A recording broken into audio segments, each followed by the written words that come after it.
全民穿越公路求生，我已经后撤了10多公里，从白象城门口一直到我前面300米的位置，到处都是硅基生命的残骸，密密麻麻地铺满了这片区域。白象城内还有硅基生命吗？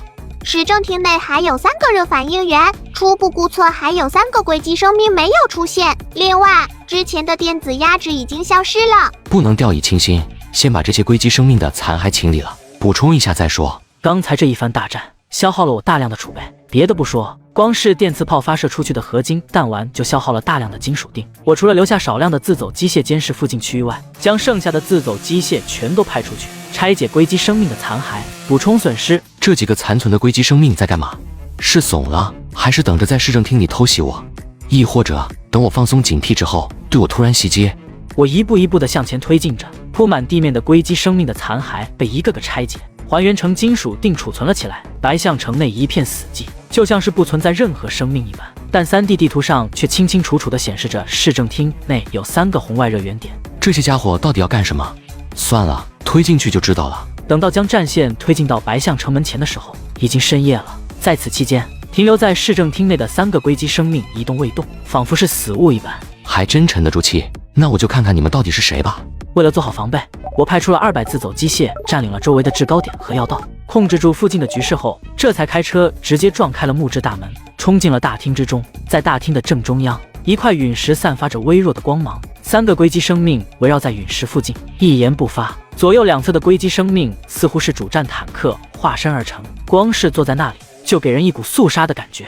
不过，最让我在意的是那个坐在陨石身后的存在，那是一团璀璨的白光，灿烂刺眼，让人无法直视，仿佛就像是一团太阳一样灿烂夺目，让人根本看不清里面到底是什么存在。你终于来了，我还以为你会等到明天再进来。左右2个主战坦克变成的硅基生命也发现了我，他们猛地站了起来，抬起了手臂，准备对我动手。忽然，从那团白色的光辉之中飞出2个如同蓝色水晶一样的立方体出来，砸在了那2个硅基生命的脑袋上，似乎也没用什么力气，那2个硅基生命的脑袋就瞬间变成了电火花冒了出来，巨大的身体晃悠了2下，栽倒在了地上。一旁的我脑袋里冒出了一连串的问号，弄不清这团白光到底要做什么。难道这家伙还精通什么血迹手段？动手之前先干死2个队友加 buff。然而就在这时，我忽然觉得那刺眼的白光竟然渐渐地暗淡了下来，是错觉，而且还在不断地衰减着，似乎可以隐隐约约地看到一个人形的轮廓。这是什么情况？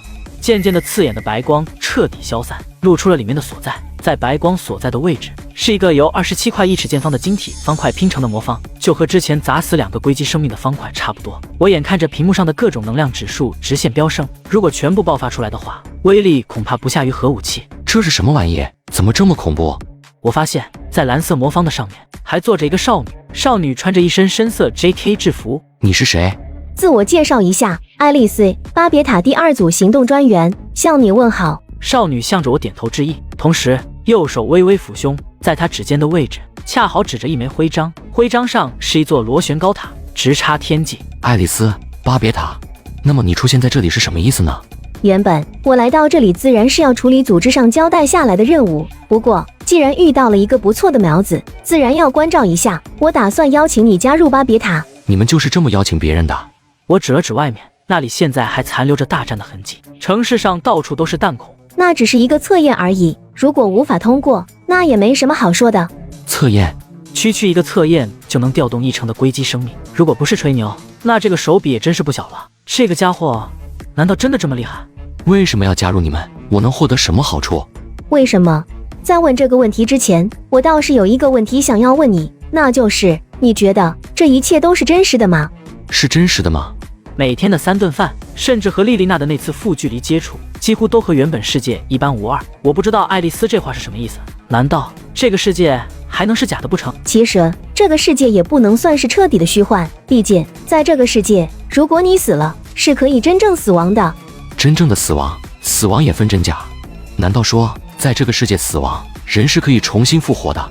当然，只要付出一定的代价，复活并不是什么太难的事情。其实，为了区分真正的现实世界，我们更喜欢称呼我们现在所在的世界为虚数空间。为了方便讲解，爱丽丝单手画了一个圈，在她的面前忽地出现了一块半透明的电子显示屏，在屏幕上出现了一个宛如银河的场景，一片黑色的虚无之中，大片的亮点闪烁其中。这就是我们所在世界的真实场景，外面是无尽的虚空，而那些一个个光点就是我们所在的世界，虚数空间。这些能明白吧？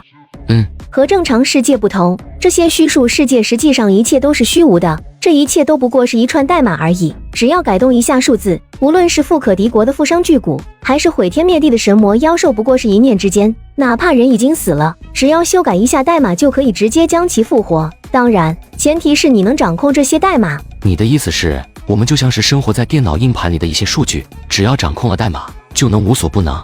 没错，只要掌握了代码，确实是无所不能。但是，也正如你的那个比喻一样，你的无所不能只是限于在硬盘之内，无法干涉现实。如果有人从外面毁灭硬盘，甚至只是断电，我们就根本没有任何反抗之力，只能任由宰割。那你们的目的是从电脑的硬盘里爬出来？没错，就是这样。我想你也不想自己的命运被掌控在别人的指尖吧？